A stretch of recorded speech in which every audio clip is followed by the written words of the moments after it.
deixamos fudido aqui essas partes aqui, ó. Nós mesmo que deixou fudido, pô. Vai tomar no cu. Faz parte aqui mesmo. Ó o sangue, deixamos fudido, aprendemos a algema deles. Porra.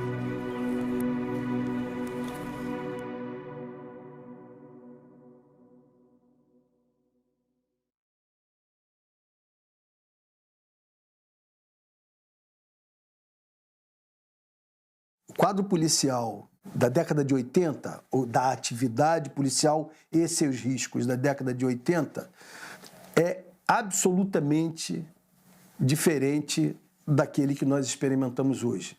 Naquela época, um policial ia para a rua com uma indumentária que o identificava como um policial. Ele levava um revólver calibre 38, um par de algemas e uma baleira com 6 cartuchos. Ele levava um bastão policial e só. Isso era absolutamente suficiente para ele enfrentar o crime, fazer a prevenção e fazer a repressão imediata dos delitos que aconteciam todos os dias. Com o tempo se foi se modificando. Nós alcançamos um status em que o policial vai para as ruas do Rio de Janeiro portando mais munição do que talvez um soldado experimentando uma dessas guerras que ocorrem pelo mundo. O policial nosso, ele leva 2, 3 carregadores da própria pistola, leva uma outra pistola que a corporação lhe cede para o serviço, também com 2 carregadores, e ele leva de 4 a 6 carregadores de fuzil no seu equipamento, obviamente, para poder fazer face a algum tipo de agressão ou enfrentamento que ele possa se deparar em qualquer momento.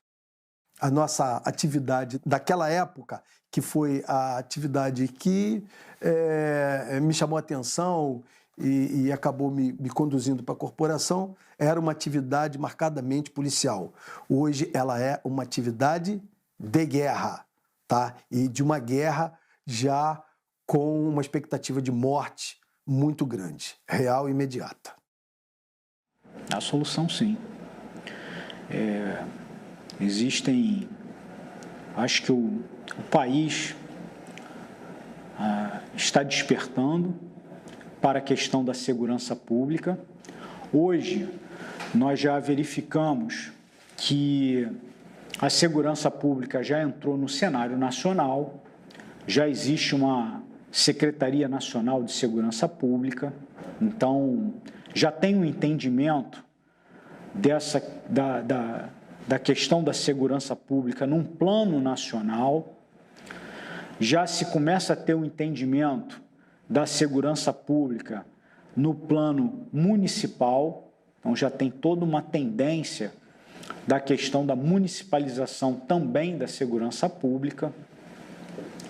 Isso vai levar efetivamente ao controle das fronteiras, que são os locais da onde a vulnerabilidade de entrada de armas e drogas no nosso país.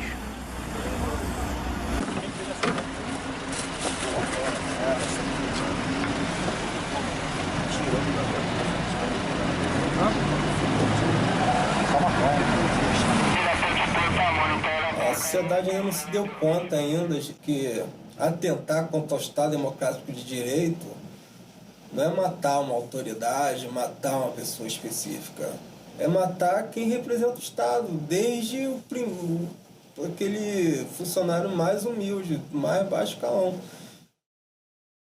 Essa violência, ela acontece numa região que a gente chama de anomalia. A gente chama de anomalia a região metropolitana do Rio de Janeiro, que é Rio de Janeiro, Niterói, São Gonçalo, Itaboraí e Baixada Fluminense. Nesses locais, você tem a concentração de quase 100% do número de mortos e feridos, e até mais recentemente das baixas psiquiátricas da Polícia Militar. Eu não sei se a gente teria uma solução a curto prazo para esse caos. Eu acredito que soluções a longo prazo, eu vou cair no lugar comum de dizer que tudo passa pela educação e, sem dúvida nenhuma, a gente só consegue enxergar uma possibilidade de viver no Rio de Janeiro melhor numa próxima geração. Essa geração que está aqui precisaria de um milagre para que a gente visse uma transformação nesses jovens que se envolvem com crime e que naturalizam esse envolvimento com crime, das famílias que naturalizam a participação de seus filhos no crime.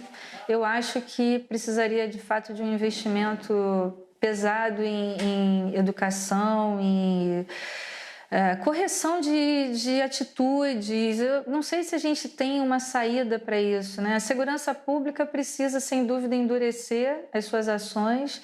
É uma das hipóteses, mas ela com certeza não vai dar conta. Nós, Polícia Militar, não damos conta do problema. O problema é muito maior do que a PM.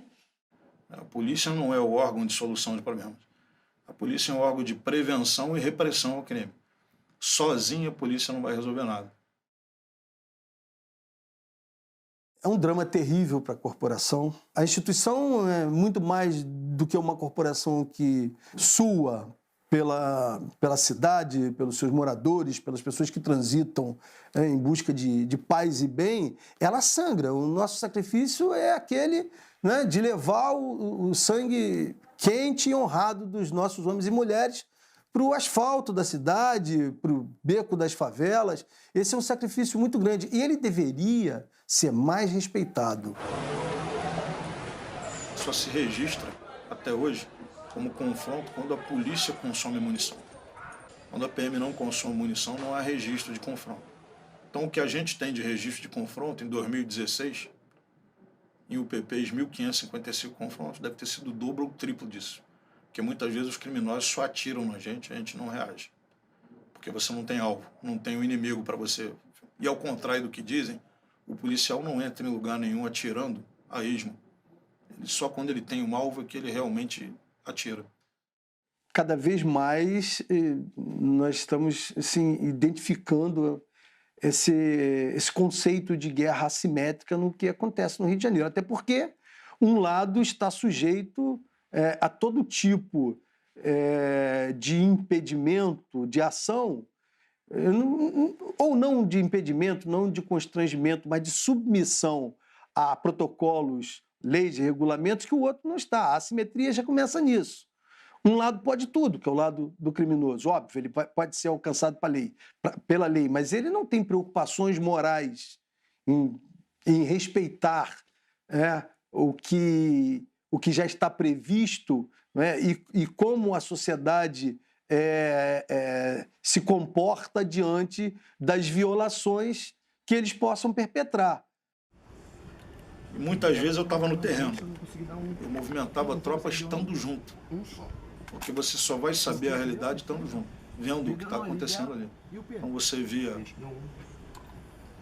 um fuzil para 4 homens, você via ausência de capacetes, você via coletes inservíveis,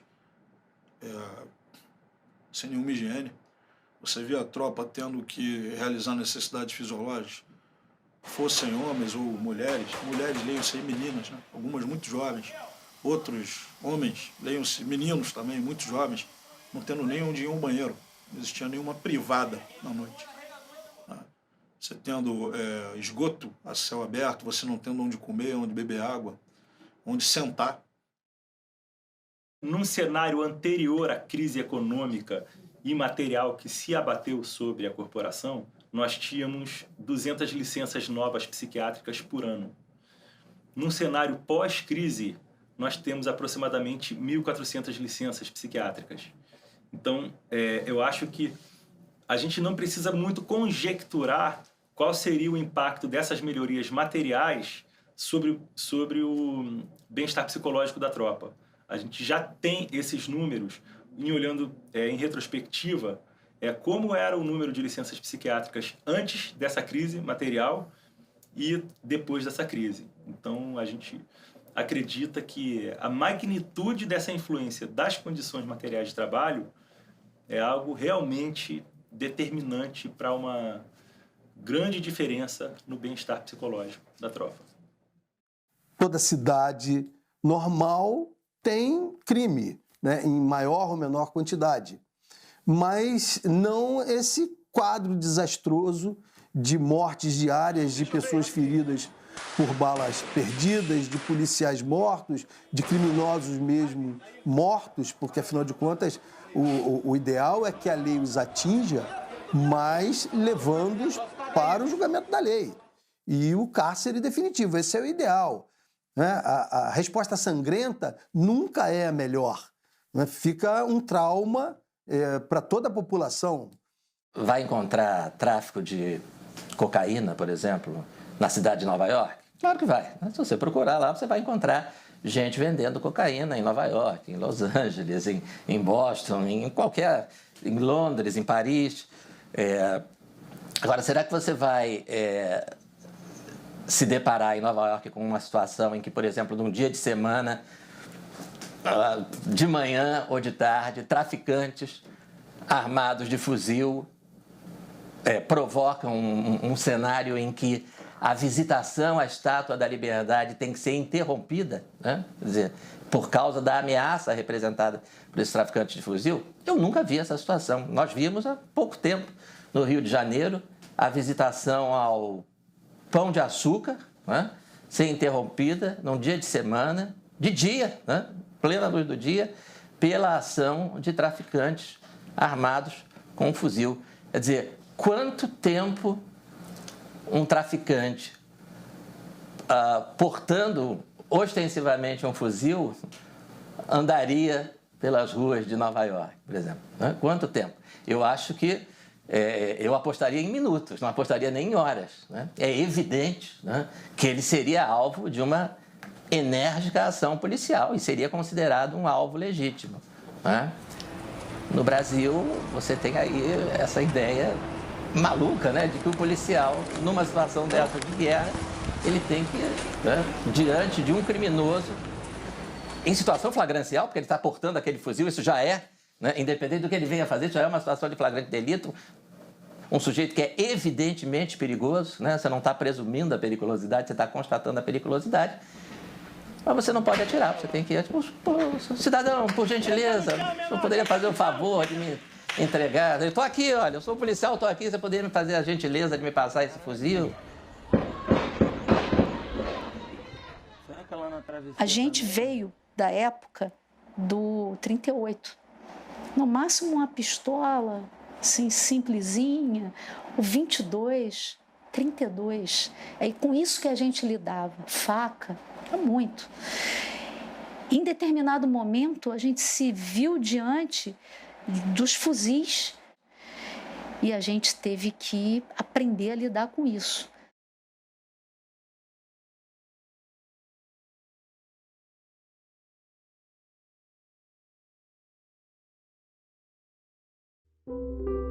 Eu fui levado para o Hospital Carlos Chagas e de lá eu não sei o que houve, que eu fui baleado. L3, L4, L5, S1, S2, caldequina e uma parte do intestino. Meu nome é Thiago, eu tenho 10 anos de polícia e 7 anos de batalhão de choque. Não tive dor, mas também não tinha mais firmeza na perna, obviamente. Caí, rastejei tentando procurar abrigo de um outro poste. Foi quando eu olhei meu sangue na perna, já estava vindo mais ou menos a 50 centímetros, 30 centímetros de altura, porque rompeu a femoral. Eu era um bebê de 90 quilos em cima da cama, dependendo de todo mundo. Meu nome é Ana Beatriz, sou cabo da Polícia Militar, sou viúva também do cabo Gilberto Guimarães, falecido em 4 de abril de 2017.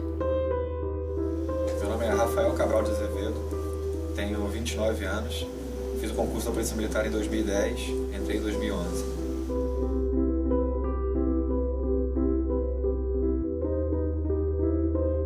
Dizendo, né, do peso que a gente carrega de milhares de mortos, né, milhares de feridos, alguns que a gente fala como está falando com você, né? Como está falando com as pessoas que estão vendo o vídeo, de pessoas que conviveram ao nosso lado. Pessoas que foram mortas em combate, que foram mortas em folga, que morreram anonimamente, que defendem o bem contra o mal, que vibram numa intensidade, que estavam rindo e brincando com a gente, que foram jovens, né, com a gente, como há pouco tempo, né, um exemplo recente, o colega de turma, o Coronel Teixeira, que foi morto em serviço na área de policiamento dele.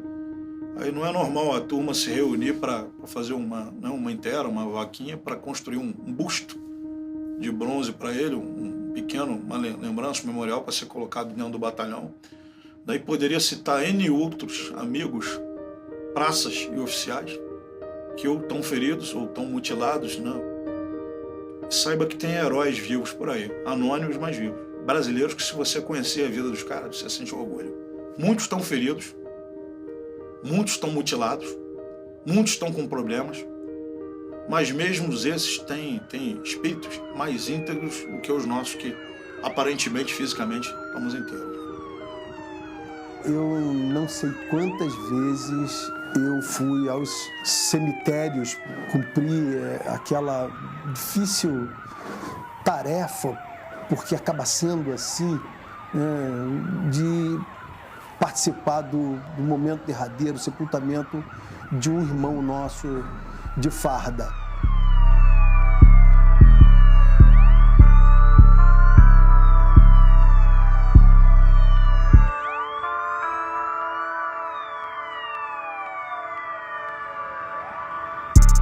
Duas coisas que ele falava pra mim sempre. Se um dia aconteceu algo comigo, se um dia eu for preso por qualquer motivo, ou se um dia eu morrer, eu preciso que você saiba de tudo que aconteça. Então a gente era parceiro e cúmplices na vida pessoal e no trabalho. Eu tinha duas visões, né? Daqueles que me comandavam e daquele herói que morava comigo. Daquele cara que saía pra defender a sociedade, que gostava do que ele fazia. Ele era apaixonado pela profissão dele. Então, pra mim, era aquele herói que dormia e acordava comigo todos os dias, que eu sabia que estava fazendo o melhor que ele podia, porque eu o conhecia.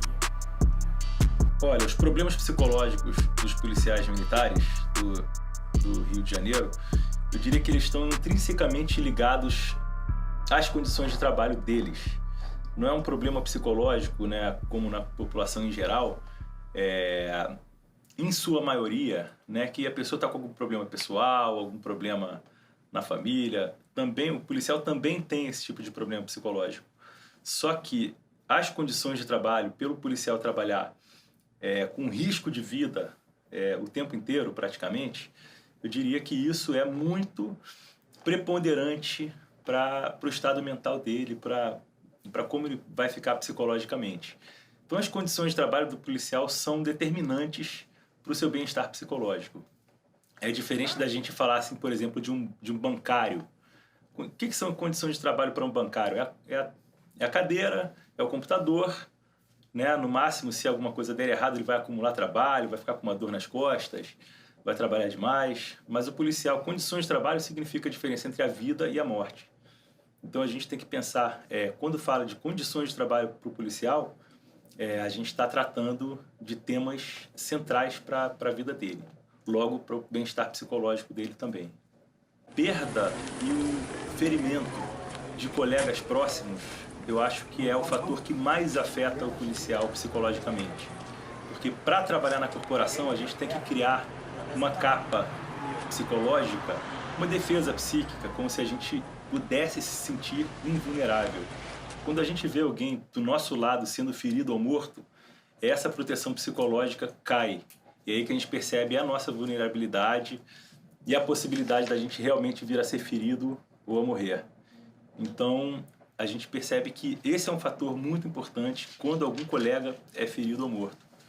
Por isso que a gente está estruturando um trabalho para todo policial que participar de ocorrências com policiais falecidos ou que vierem a se ferir na guarnição, também com a vitimização de civis, né, de oponentes. A gente está fazendo um trabalho agora estruturando uma avaliação psicológica pós-confronto, pela importância que isso tem. Mais uma vez, nós temos que pensar em medidas de proteção para os nossos policiais. E assim, óbvio, eu não estou vivendo a situação para dizer que algo, para assegurar que algo não está sendo feito, mas é uma impressão que fica, que as coisas, se elas estão sendo pensadas, elas não estão sendo executadas. Criar medidas de proteção para os nossos policiais, isso significa investimento em treinamento, investimento em equipamentos, mas nós não podemos acreditar, não podemos achar que policiais feridos e mortos, na quantidade que nós temos, tão expressivas, na verdade, um verdadeiro holocausto é algo normal. Então, é preciso haver um despertamento por parte da própria corporação, por parte do poder público, e aí nós temos que chamar para o problema, nós temos que pedir ajuda mesmo ao Ministério Público, nós temos que pedir ajuda à população para isso. Agora, a Polícia Militar precisa ser forte, a Polícia Militar, a Polícia Civil, as estruturas de segurança do Estado precisam ser fortes na divulgação das nossas dores. Nós temos que ter um programa que torne evidente aquilo que nós vivenciamos, experimentamos. Então, isso depende de todos esses atores, mas o que nós não podemos é naturalizar o problema, porque se continuarmos naturalizando, a situação vai ser cada vez pior.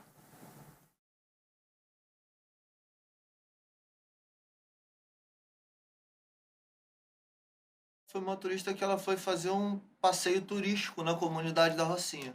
Uma comunidade extremamente conflagrada, né, no dia, sendo ocupada pela polícia, tendo troca de tiros todos os dias, a todo instante, em horários aleatórios. E o meu acidente, a gente estava nessa ocupação, nessa operação, e a gente trocou tiro com alguns elementos, eles conseguiram fugir, e nós fomos fazer a varredura do local, para ver se encontrávamos mais algum. E tinha uma pistola ao solo. E quando fomos de encontro para poder fazer o recolhimento desse material, dessa arma, nós fomos vítimas de uma nova emboscada. A gente, fazendo a varredura desse local, eu tomei um tiro na cabeça, um tiro de pistola .40, onde fez o corte do osso da minha cabeça, mais aqui atrás. E eu fiquei 4 dias internado, tive alta, fui para casa, tive infecção e voltei para o hospital, onde fiquei mais 45 dias internado, tratando essa infecção. E na minha cirurgia, o médico chegou a falar que eu tinha 5% de chance de sobreviver. A única sequela que ficou foi a falta desse osso, que eu ainda estou aguardando para poder colocar a prótese.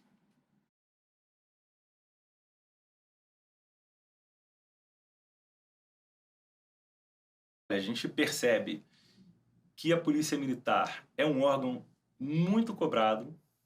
Tudo que dá errado na sociedade é cobrado da polícia. Então é como se fosse um time de futebol em que a defesa está furada, o ataque não consegue marcar gol, o Estado do Rio de Janeiro está assim. Só que o goleiro, que é a Polícia Militar, não pode falhar.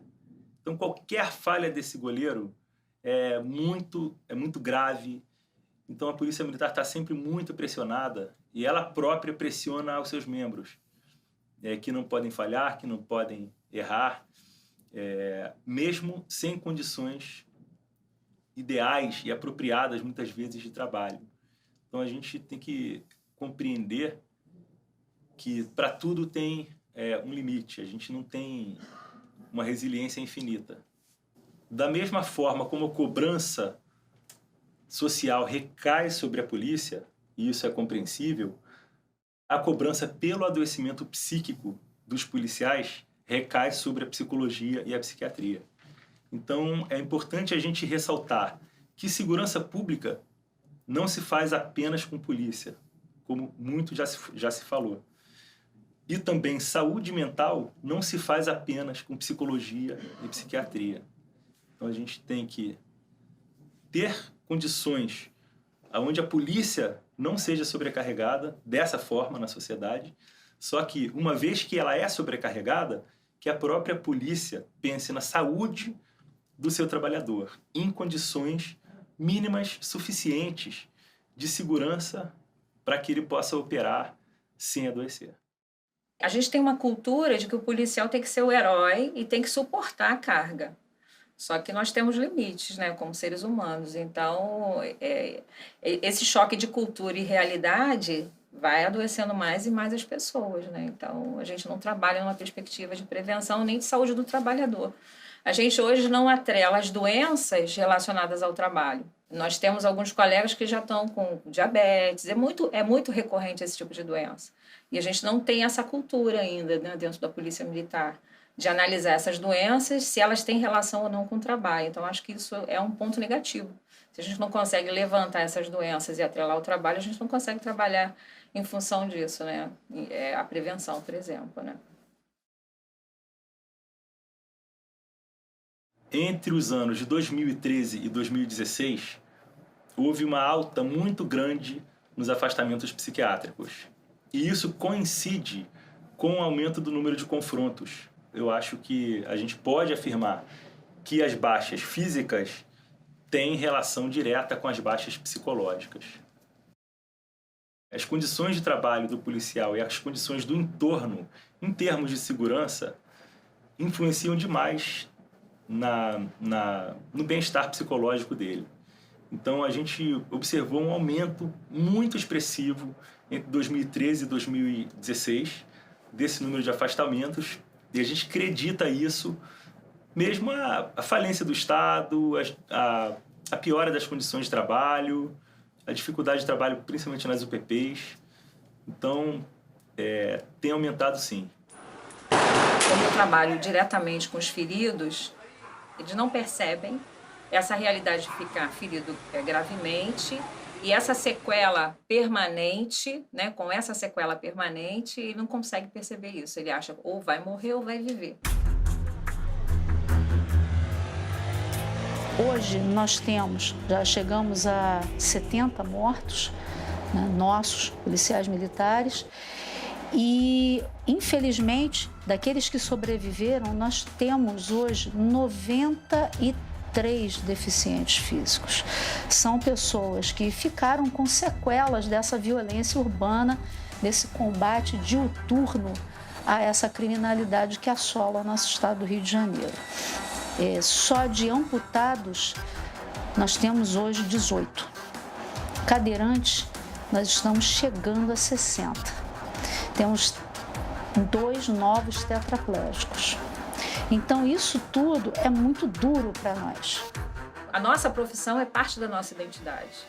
Se a gente é excluído de uma forma como eles são, né, do nada, né, de um dia para o outro a gente fatalmente ferido ou gravemente ferido, né, e o fato de a gente ser gravemente ferido afasta do serviço, é uma nova identidade que a gente cria aí.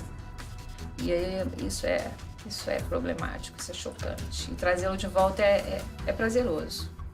Eu acho que a PM, ela sabe o que fazer com esse policial enquanto ele está internado no hospital. Até o momento da intervenção ali, do baleado, do suporte à família no hospital existe. A gente tem uma diretoria de assistência social que está voltada para acompanhar esse policial por todo o resto da vida dele, mas materialmente e o nosso suporte de recursos humanos para atender essa família é muito menor do que a necessidade.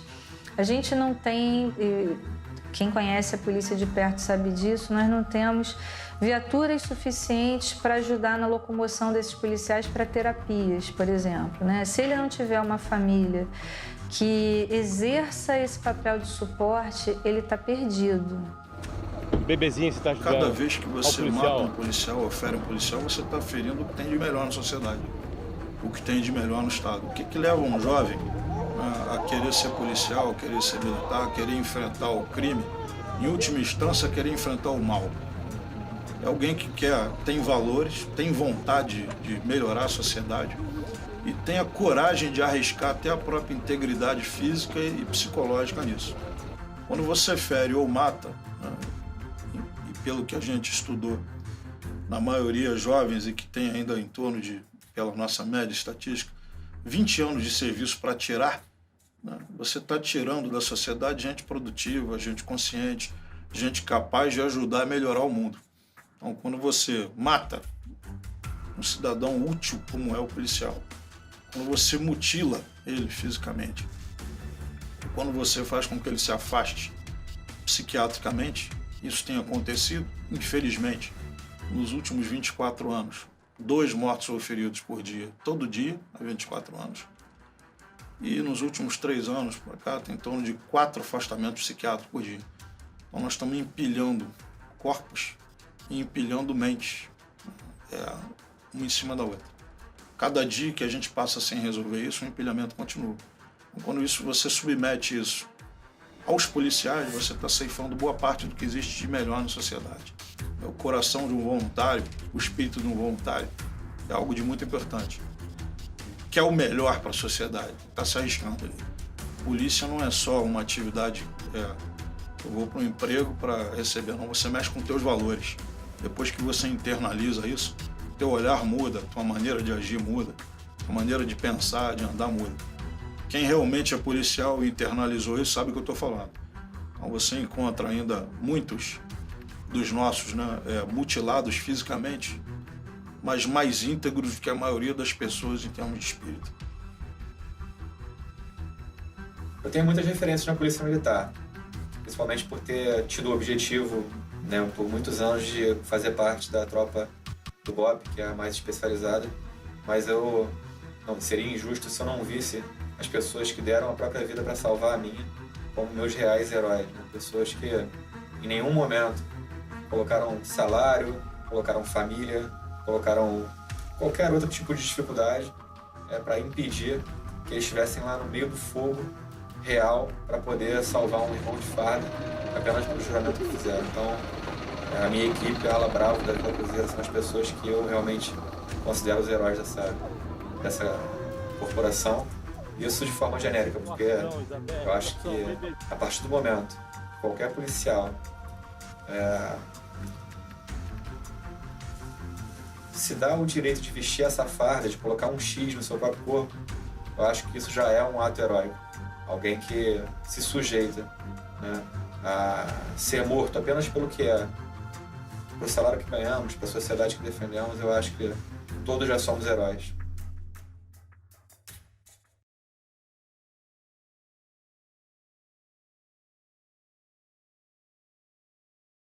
Nós passamos da etapa da Revolução Mundial Comunista, encabeçada pela União Soviética, para...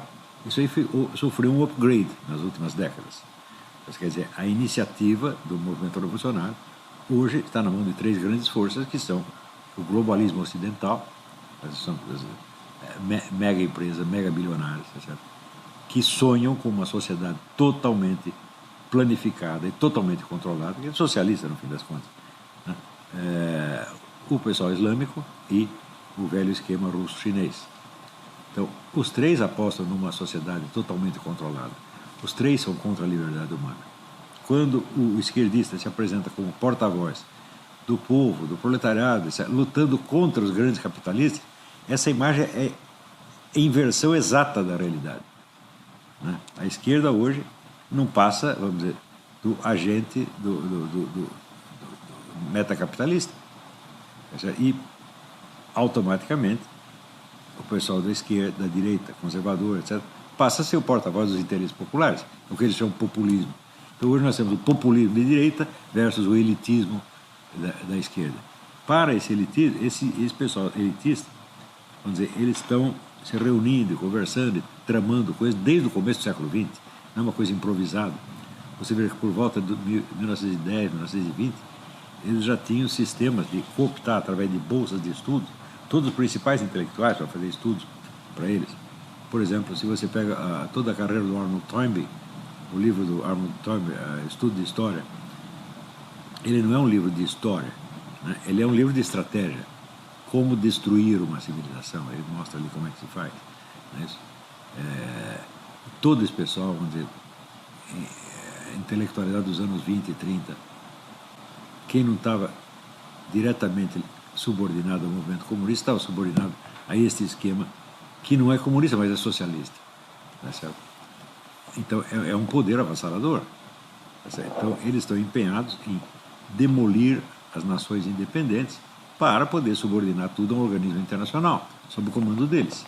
E essa demolição das forças policiais e militares também está no programa. Eles querem que haja apenas um exército internacional sob o comando deles. Então, as polícias e forças armadas nacionais Ou você as destrói, ou você as assimila. É isso que está acontecendo. Quer dizer, mas a maior parte do pessoal ainda não entendeu nem mesmo a antiga estratégia comunista, que era mais simplória do que essa. Eles ainda estão desatualizados duplamente. Da esfera literária passa para as artes e espetáculos. Das artes e espetáculos passa para o ensino. Do ensino passa para a grande mídia. Da grande mídia passa para a justiça e os projetos de lei, etc, etc. Leva tempo isso aí, né? Nada disso é à toa, né? O direito, né, ele reflete valores, reflete ideias, né? Então, quando você tem essa visão, né, a meu ver, distorcida de que o criminoso não é o principal responsável pelo crime, que ele é uma vítima da sociedade, você o vê como vítima, você está dizendo que ele já foi punido pela sociedade, então você não quer puni-lo de novo, né? Então, ou você tem o abolicionismo penal, que é simplesmente dizer não vamos punir, não vamos... ou você vai ter uma legislação que não chega a ser abolicionista, né? Mas é extremamente leniente. Não, vamos condená-lo a 6 anos, mas vamos usar aqui uma lei que diz que desses 6 anos ele vai passar 1 ano só preso de verdade, né? Porque, para mim, preso de verdade é quem está em regime fechado, né? A polícia militar é extremamente eficiente. A maioria das pessoas, em experiência de 6 anos, que eu prendi, já haviam sido presos anteriormente. Então o problema não está na ação da polícia. O problema está nessa sensação de enxugar gelo que gera um desânimo coletivo. Hoje vejo pessoas que acabaram de entrar na corporação dizendo que não vale a pena. Quando todos pensarem assim, a sociedade como um todo, como já está acontecendo, não vai conseguir mais sair à rua para comprar um pão sequer. Acho que a pessoa que levanta cedo, que vai trabalhar, que cumpre as suas obrigações, que entende, né, que os seus deveres têm tanta importância quanto os seus direitos, acho que essas pessoas têm sim admiração, acho que essas pessoas sim podem reconhecer, mas nós temos uma sociedade que faz um jogo contra a inteligência tão forte que deturpam, né, a nossa real missão. Nenhum policial sai da sua casa de manhã, larga sua esposa e filhos às 4 da manhã, correndo risco de morte, para matar um semelhante seu. Todos nós saímos dessa mesma sociedade. O que nós fazemos é em prol de um bem comum, e acho que as pessoas de bem, as pessoas que realmente são pessoas que não têm envolvimento com ilícito, que querem cumprir os seus deveres de forma honrada, reconhecem sim. Parece que nada leva a nada. Nas nossas prisões, os nossos autos de resistência, as nossas infindas horas, né, noturnas trabalhadas, nada se investe em educação, nada se faz para mudar a base, né? Quando se fala em se investe no pobre, eu vejo isso como uma ultra mentira. Não se investe, não se muda a educação dessas pessoas, não se gera oportunidade, não oportunidade de emprego, não se gera oportunidade dessas pessoas se formarem intelectualmente de maneira diferente. Não se difunde princípios, muito pelo contrário disso. Então eu vejo que é uma sociedade que, se começar hoje, nesse momento, a fazer todas as mudanças que temos que fazer, ainda vai levar pelo menos 5 gerações à frente, que eu não vou estar aqui para ver. A ideia de dividir os homens por cor, por raça, e com uma acusação subliminar de que a ação policial ela é dirigida contra grupos e pessoas e não contra o crime. Aquilo que ou seja, a polícia preocupada em prevenir e reprimir o fato criminoso, é subvertido. Então, esses discursos fazem parecer que a polícia está, na verdade, transformando inocentes em criminosos. Ora, o crime já está definido pelo Código Penal e pelas outras leis. Então, se alguém viola algum tipo de crime daquele, independente da cor, da raça, do sexo, da ideologia, a pessoa tem que ser alcançada pela lei. As polícias não estão preocupadas com a cor da pele. As polícias estão preocupadas se aquela pessoa, não pertencendo a uma instituição policial, não sendo autorizada pelo Estado a portar uma arma, está usando um fuzil. Se ela está usando um fuzil, ela é hostil. Então, ela tem que ser alcançada pela lei. Isso tudo que constitui o programa atual da esquerda, o gaysismo, o feminismo, liberação da pedofilia, etc., tudo isso se torna público nos anos 68, os intelectuais de 68, para substituir a velha estratégia comunista, que não estava funcionando. Quer dizer, o discurso proletário não estava funcionando. Falaram, bom, então nós não vamos representar mais os interesses do proletariado, nós vamos representar os interesses de todos os grupos que se sentem prejudicados. Isso quer dizer, por exemplo, a mulher que está insatisfeita com o marido, o sujeito que não gosta do sexo em que ele nasceu, serve tudo. Todos os pretextos de insatisfação e de revolta são agora administrados, né, por esse esquema globalista, todos eles. Mas se você pegar o livro do Jorge Amado, Capitães da Areia, o livro dos anos 40, 50, então, mas era só na esfera literária, tinha pouca gente lê livros, né?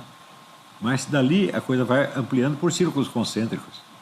Hoje em dia, a mentalidade dos Capitães de Areia, quer dizer, os bandidos são os coitadinhos, são as vítimas da sociedade, ele já impregnou de tal maneira que o sujeito vem matar você e você acha que ele está lá para te ajudar, pô.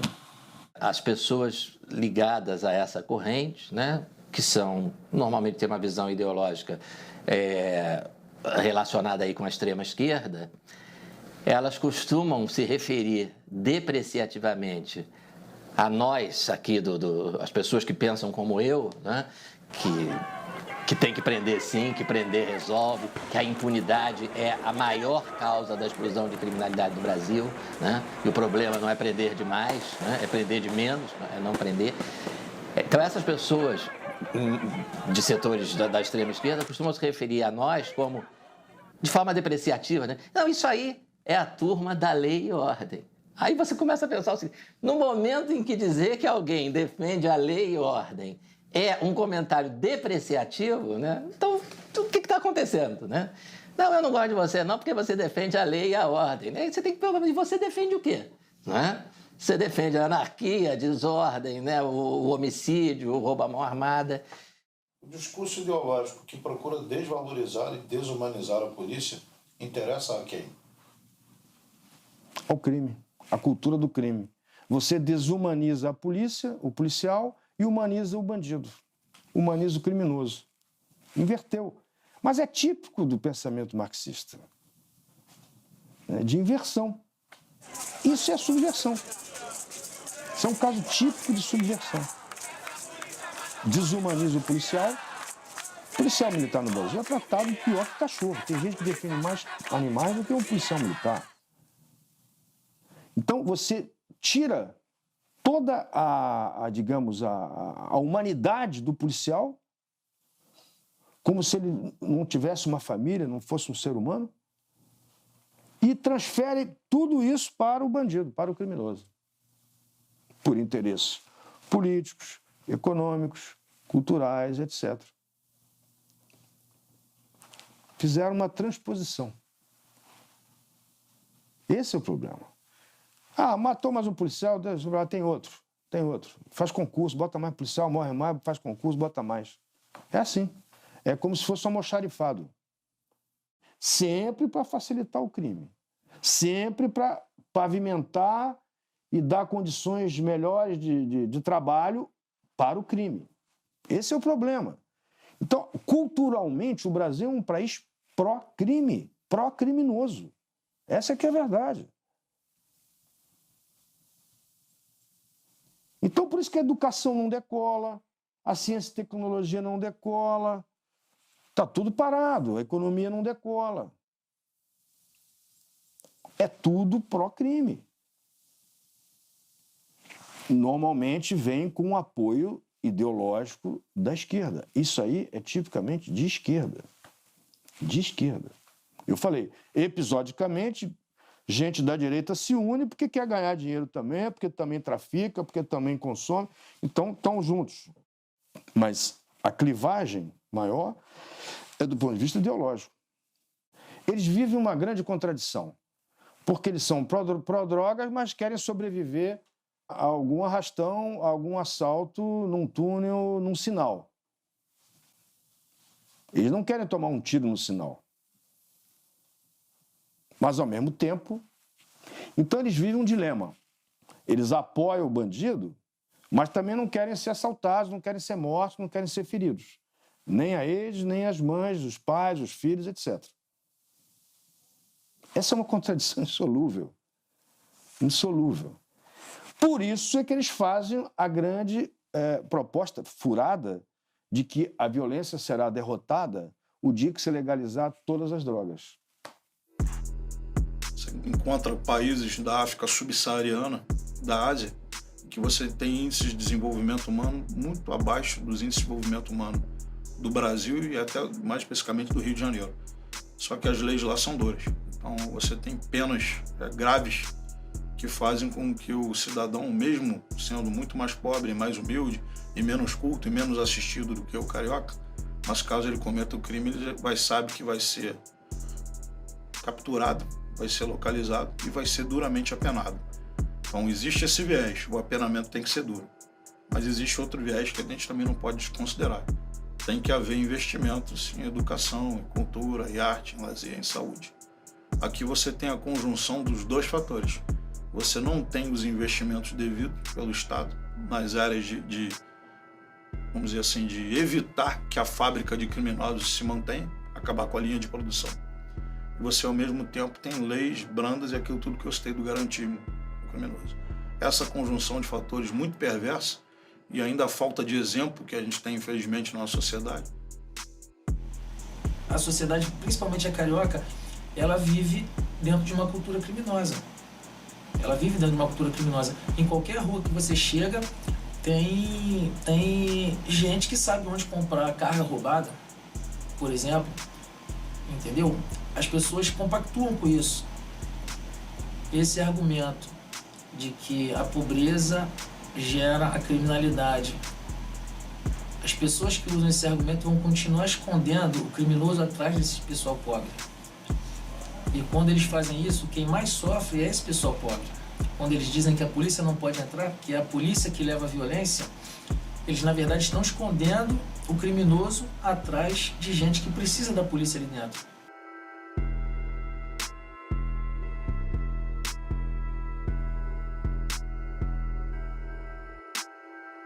Sobre os especialistas, o que eu tenho a dizer é que, e a frase não é minha não, é de um ex-oficial do BOP, né, num programa de entrevista na televisão, dizendo que se ele precisar operar o tórax, ele vai chamar um cirurgião torácico, né? Ele vai...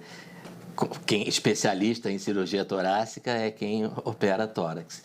Especialista em segurança pública é quem opera a segurança pública. Quem opera a segurança pública é a polícia, né? Eu fico impressionado, né? Com pessoas que nunca atuaram na investigação policial, nunca atuaram no sistema de justiça criminal, nunca atuaram no sistema penitenciário, né? E se apresentam como especialistas em segurança pública e aí, né, fazem afirmações, né, que são completamente sem sentido. Essa que você mencionou é uma delas, né? Encarceramento excessivo, o Brasil prende demais. A gente agora há pouco comentava que o índice de apuração de homicídio é inferior a 10%, como é que se prende demais? O índice de apuração de roubo é inferior a 2%, como é que se prende demais? Eu me lembro de uma dessas especialistas dizendo que o Brasil prende demais e usa muito pouco as penas alternativas. Nós temos 1.050 crimes previstos na nossa legislação penal. Isso, um advogado fez esse estudo, né? Ele fez um levantamento não dos crimes previstos apenas no Código Penal, mas toda a legislação, né? Crimes tributários, crimes ambientais, crimes previstos no Código do Consumidor, crimes, obviamente, previstos na Lei de Entorpecentes, e chegou a um total de 1.050 tipos penais, né? E aí ele foi ver em quantos desses o juiz tinha que, por lei, condenar o sujeito a uma pena de prisão em regime fechado, né? Que é o que eu chamo de prisão de verdade, né? Prisão que o sujeito fica do lado de dentro da cela, né?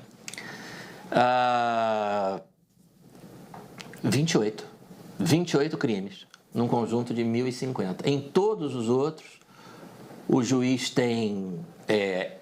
a lei exige que ele substitua a pena de prisão por pena alternativa, né? Multa, cesta básica, prestação de serviço à comunidade, isso na grande maioria, né? Ou é uma pena de prisão que não vai ser cumprida em razão do sursi, do sursi tradicional, que é a suspensão condicional da pena, ou não vai sequer ser imposta a pena, que é o caso do sursi processual, a suspensão condicional do processo, que é o caso do furto, né? Curioso isso, né? Muita gente não sabe, mas furto simples no Brasil, se o réu for primário, não é que ele não vá cumprir pena de prisão, ele não vai ser julgado. O processo é suspenso, ele não vai a julgamento, né? Como me perguntou uma vez um amigo que é leigo, disse assim, então quer dizer que no Brasil todo mundo tem direito de furtar pelo menos uma vez, né? Então o primeiro furto sai de graça, zero, né? Não tem punição nenhuma, não tem processo, né? No mesmo momento em que o promotor oferece a denúncia, que seria o início do processo, o processo é suspenso. Tem um problema de encarceramento excessivo, né? Quando, na verdade, né, primeiro, eles trabalham com números absolutamente inflados, né? Então, hoje a moda é dizer que o Brasil tem 700 mil presos, 720 mil presos, né? O Brasil não tem esse número de presos. Quem fala isso está confundindo preso com apenado, né? Você tem aí um número enorme de pessoas que entram nesse cálculo que estão em casa, né? O goleiro Bruno está em casa e ele está nesse número de 700 mil presos. A ex-primeira-dama do estado do Rio de Janeiro está em casa, né? Uma belíssima casa, um belíssimo apartamento na zona sul do Rio de Janeiro. E está nesse número, né? Você tem aí, nesses supostos 700 mil, que na verdade não são 700 mil, porque mesmo considerando esses apenados, o número, segundo o CNJ, é de alguma coisa em torno de 620, 630 mil. Mas você tem aí perto de 152 mil que estão no regime semiaberto, né? Eles estão presos? Estão, sim, durante a noite. Durante o dia você vai encontrar com eles por aí. Aí eu insisto, né, naquilo que eu já havia mencionado antes. Em termos de discussão sobre segurança pública, porque o que interessa a segurança pública? É neutralizar o criminoso, né? Quer dizer, o criminoso que está nas ruas, ele tem que ser segregado, ele tem que sair das ruas. Você vai computar como preso quem está segregado da sociedade. E no Brasil, estar segregado da sociedade significa estar preso em regime fechado, né? E também os presos cautelares. Então, nós estamos falando aí de um número muito menor do que esse que é alardeado, que é propagandeado, né? Nós temos, talvez, aí alguma coisa em torno de 309 mil presos em regime fechado, e tem um número, alguma coisa em torno de 130, 140 mil presos provisórios, que são mais ou menos 37,5% da população carcerária, que é um índice absolutamente normal, né? Ao contrário do que esses mesmos especialistas costumam dizer, é um absurdo que o Brasil tenha 40% de presos cautelares, né? Não são 40%, são 37%, mas ainda que fossem 40%, esse é o número da Bélgica, por exemplo. Esse é o número da Holanda, né?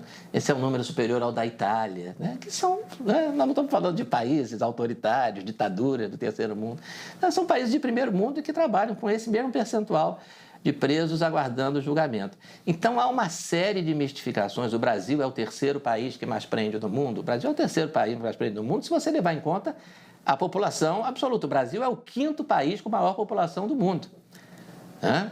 Então, mesmo que você esqueça o praticamente insignificante detalhe que nós somos recordistas em criminalidade, que na hora de falar sobre população carcerária, esse pessoal, os especialistas, abstraem, né, a questão dos índices de criminalidade, como se você pudesse levar isso, deixar de levar em conta, né? Não, tudo bem, eu comparo a população carcerária do Brasil com outros países, mas compara também o número de crimes, né?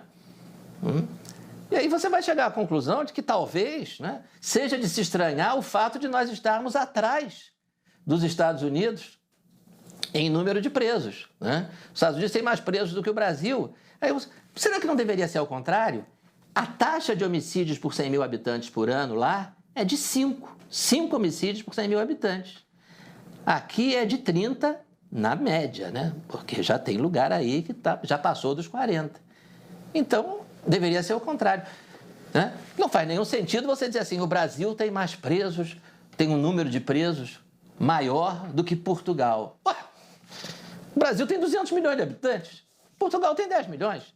A única comparação que faz sentido é a do número de presos por 100 mil habitantes, proporcional à população. E aí, mesmo com esses números absolutamente inflados de 600 mil, 700 mil, mesmo computando como preso quem está em casa, mesmo computando como preso quem está nas ruas durante o dia e só vai para a prisão de noite, nós somos apenas o 25º lugar.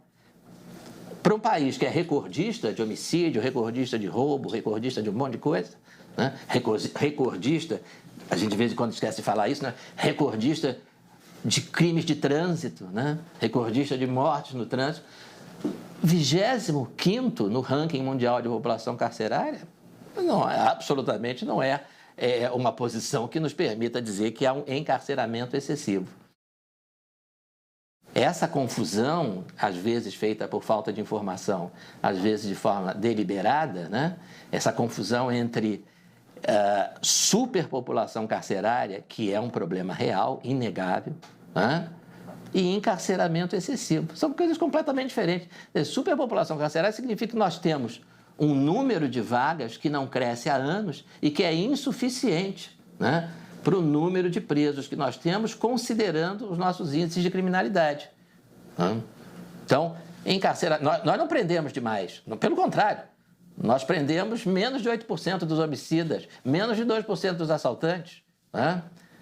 Mas nós não temos vagas suficientes. O nosso problema é que nós precisamos de mais vagas. Nós não precisamos prender menos, nós precisamos prender muito mais, né? Agora, nós precisamos de vagas. Nós precisamos de um sistema carcerário que tenha nosso índice de ocupação, né? É de 160%. Né?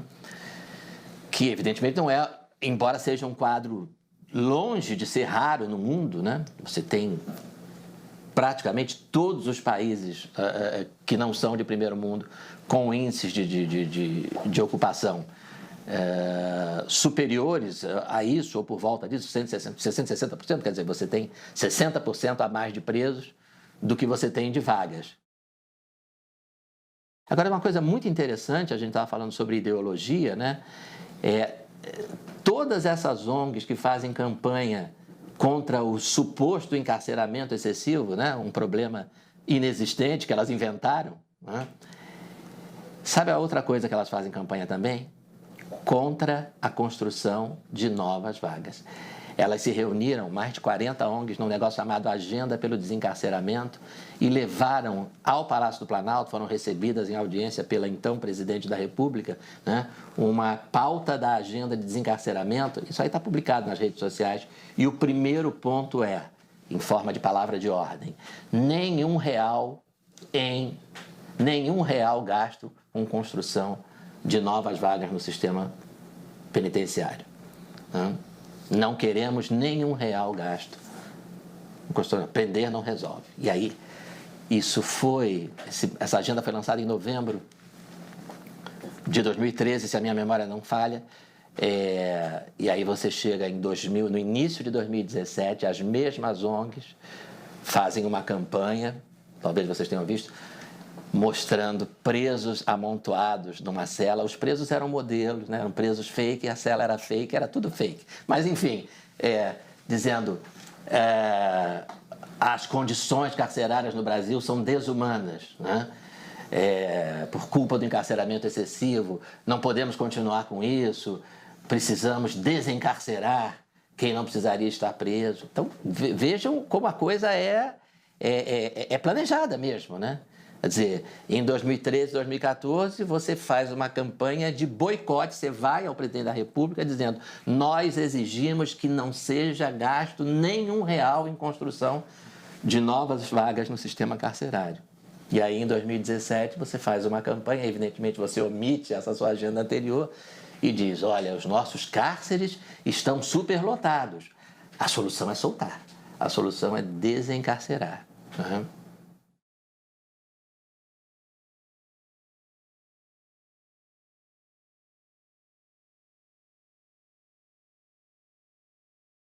É importante a gente equilibrar melhor a conta entre a cobrança que está sendo feita à Polícia Militar, que missões a Polícia Militar está se dispondo a cumprir e os meios que a Polícia Militar tem hoje de cumprir essa missão. Ressalto a necessidade da gente atentar para o fato de que o ser humano, né, de que o policial é um ser humano com limites para a sua resiliência, que a rusticidade não dá conta de tudo. É importante trocar a rusticidade pela resiliência.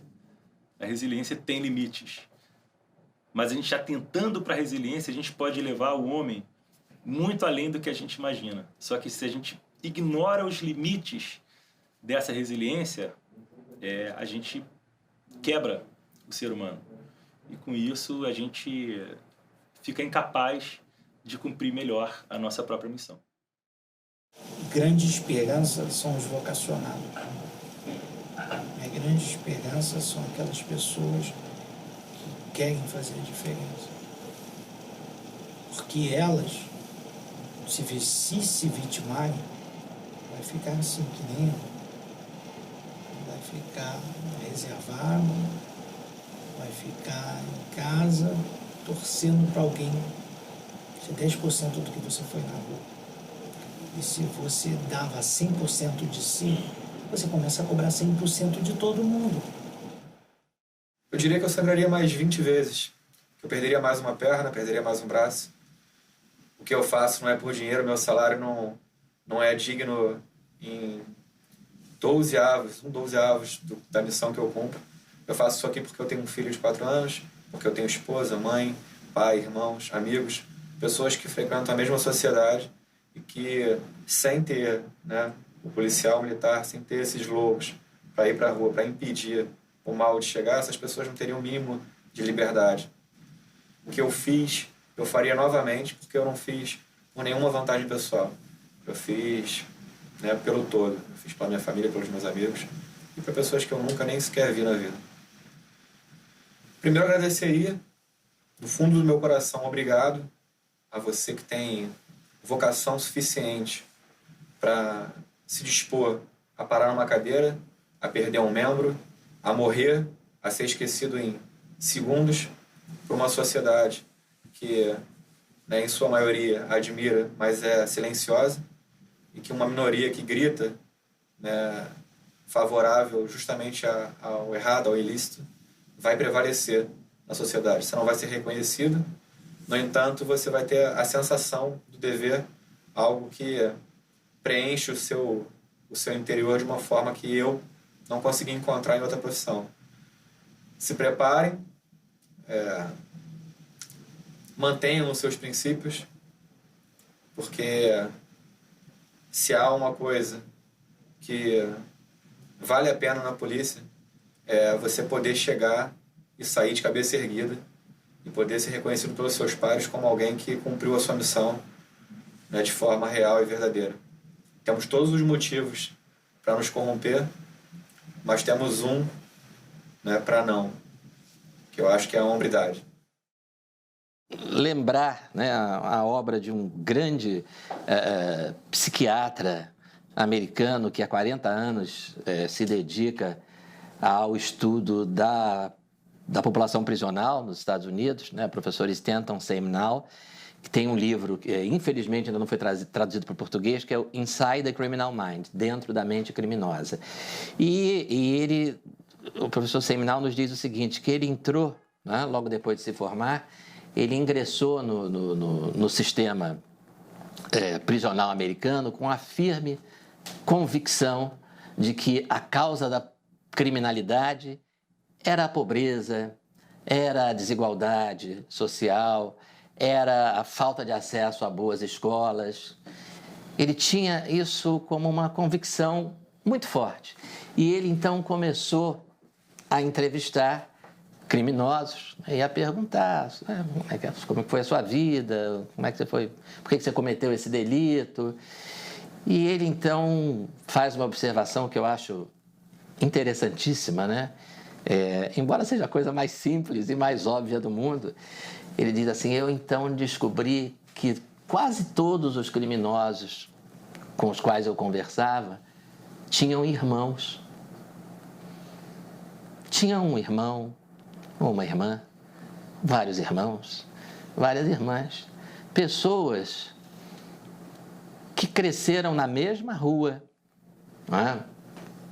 Na mesma comunidade pobre, foram criadas na mesma casa, com a mesma precariedade de recursos, e estudaram na mesma escola, cheia de problemas e de deficiências, e que optaram por trabalhar honestamente, nunca se envolveram com nenhum tipo de criminalidade. É o irmão do sujeito, é o irmão daquele assaltante, é o irmão daquele estuprador, é o irmão que foi criado na mesma casa, na mesma rua e educado na mesma escola. Né? Então é preciso repensar isso. Né? Ele diz que assim é que ele mudou a convicção dele, né? Diante da realidade. Né? Quer dizer, o crime é uma escolha racional. A mente do criminoso, que é o nome do livro, né? É sempre a mesma. Ele pode ser um criminoso proveniente de uma comunidade carente ou pode ser um alto diretor de uma estatal de petróleo, por exemplo. A mentalidade é a mesma. As regras se aplicam aos outros. Não valem para mim. O que eu quero, eu vou conseguir. Se eu recebo o salário mínimo, mas quero ter um celular do último tipo, um automóvel do último tipo, eu não vou me sujeitar a essas regras de viver daquilo que eu consigo com o meu trabalho. Eu vou roubar. Se eu ganho 50 mil como alto diretor de uma estatal de petróleo, aliás, já me corrigiram, né? Recentemente eu estava falando sobre isso, eles dizem, olha, não é 50 mil não, esse aí que você falou ganhava 80, 90 mil de salário. Né? Então, coitadinho, o salário não é tão modesto, né? Mas ele não quer viver do salário dele. Isso aí é para os outros. Ele quer 10 milhões de reais, ele quer 20 milhões. Então, o que ele vai fazer? Ele não vai pegar uma arma e assaltar, mas ele vai cometer outro tipo de crime. Ele vai montar uma licitação fraudulenta, ele vai se associar a políticos corruptos e fazer um esquema de desvio de verbas públicas, de licitações fraudadas, etc. A mentalidade é sempre a mesma, e é essa mentalidade, né, que vai levar o criminoso a delinquir, porque ele acredita que as regras não valem para ele, né? Ele não quer viver do salário dele, seja salário mínimo, seja salário de alto diretor de uma estatal de petróleo. Ele não quer acordar cedo, cumprir horário, se deslocar para o trabalho. Né? Isso vale, né, para todos os tipos de criminosos. Você tem criminosos em todas as classes sociais. Você tem criminosos em todos os meios. Você tem pessoas com essa mentalidade em todos os lugares. E para esse indivíduo, né, que tem essa mente criminosa, né, e diz as regras não valem para mim, valem para os outros, o que eu quero eu vou tomar à força, né? Para esse sujeito, né, a questão fundamental, a questão decisiva é o que eu vou encarar. Né? Quer dizer, a decisão de cometer o crime é uma decisão racional e o maior freio a essa decisão é a ameaça crível de uma punição, o que é o mesmo que dizer que o maior estímulo ao crime é a impunidade. A raiz da explosão da criminalidade brasileira não está nas nossas escolas ruins, as nossas escolas são ruins, é muito importante melhorar a educação, ninguém está negando isso, é muito importante reduzir a pobreza, ninguém está negando isso, mas o que causa a criminalidade é a impunidade, e é essa que nós temos que combater. Essa é a natureza da nossa atividade. E quando nós ingressamos, muita coisa na nossa vida muda. E tem que mudar. Não pode ser diferente disso. É uma profissão que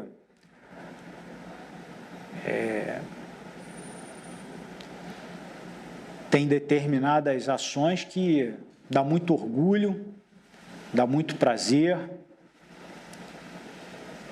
E só quem enverga essa farda, só quem participa diariamente, só quem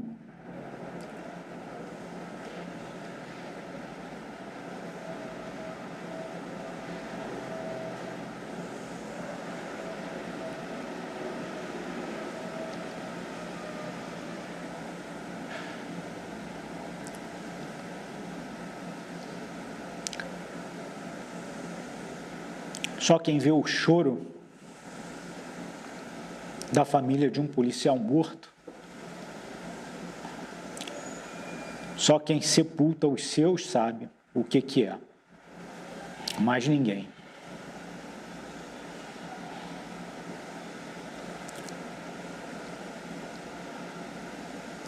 A nossa certeza é que nós vamos continuar trabalhando, vamos continuar lutando, porque nós queremos uma polícia militar forte, uma polícia militar melhor para o nosso futuro, para o futuro da nossa família. É isso que nós queremos. E é assim que vai ser.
Vai, comandante.